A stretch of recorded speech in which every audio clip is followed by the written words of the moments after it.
सत्संग जी बड़े प्यार और सत्कार से कहना जी। धन निरंकारी सत्संग जी दास आप लोग के सामने एक छोटी सी कहानी रख रहा है, आशा है प्रवान कीजिएगा।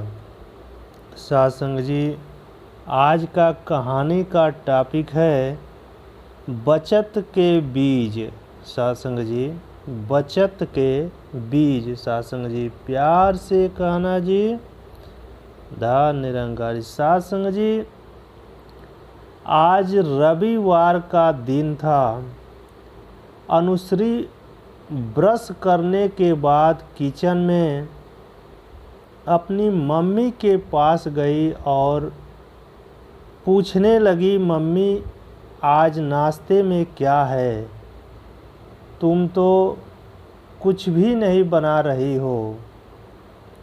अनुश्री की मम्मी सरला ने अपनी लाडली बिटिया के माथे को चूमते हुए कहा, अनु बेटा आज नाश्ते में तुम्हारे लिए पपीता है, बाहर जाकर बैठो, तुम्हारे पापा हाल में तुम्हारा इंतज़ार कर रहे हैं। सत्संग जी अनुश्री बाहर हाल में आई तो देखा कि उसके पापा एक ताज़ा पका हुआ पपीता लेकर बैठे हुए हैं। कक्षा तीसरी में पढ़ने वाली अनुश्री अपने पापा के पास आकर बैठ गई। अनु बेटा आज मैं तुम्हारे सामने पपीता काटने वाला हूँ और तुमसे एक सवाल भी पूछने वाला हूँ। अनुश्री के पास सुधीर ने कहा।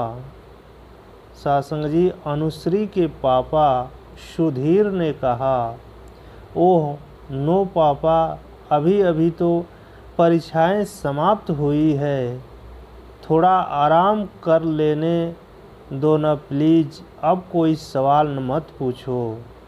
अनुश्री ने नाराज होते हुए कहा, अरे अनु बेटा रूठो मत, मैं कोई स्कूल का सवाल थोड़े ही पूछने जा रहा हूँ।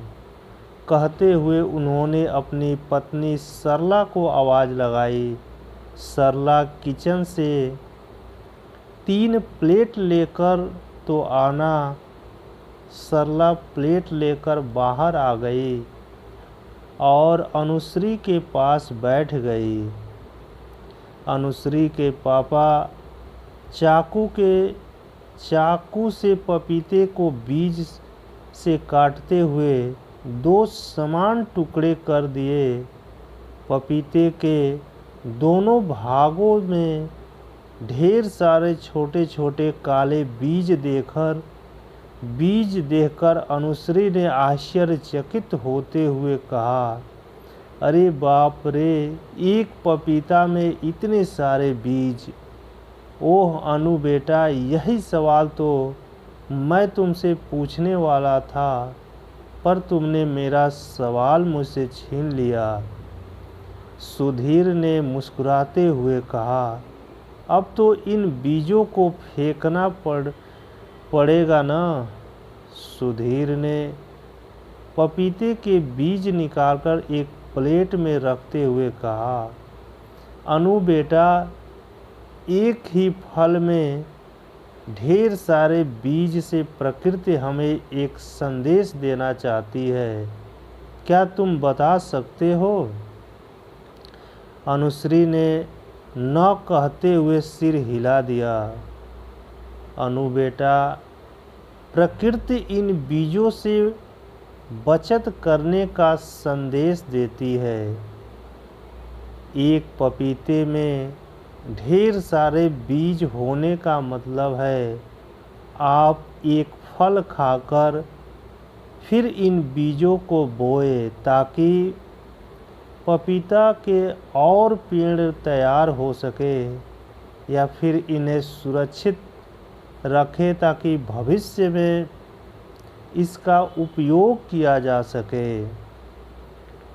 अनुश्री के चेहरे पर प्रश्नवाचक चिन्ह अब भी कायम था, जिसे पढ़ते हुए सरला ने कहा, अनु बेटा, प्रकृति का हर फल हमें बचत की शिक्षा देता है कि फल खाओ पर बीज को नष्ट मत करो, उसे फिर उसको उपजाओ ताकि आप और अधिक फल खा सके।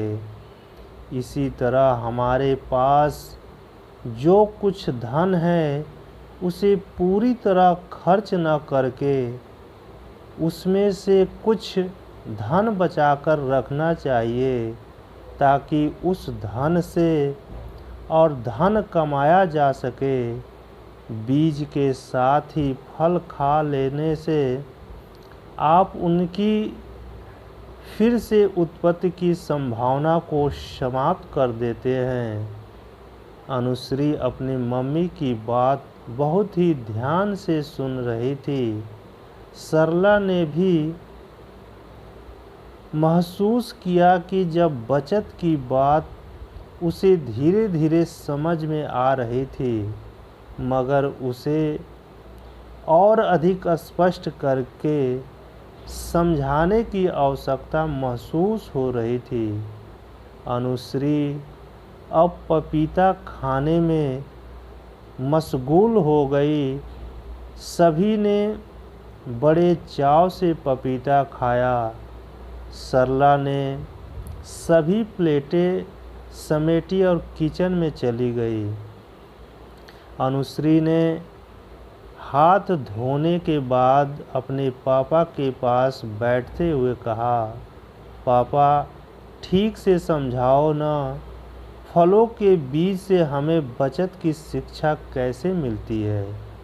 अनुश्री के सिर पर हाथ फेरते हुए सुधीर ने कहा, अनु बेटा, अगर मेरे पास 100 रुपये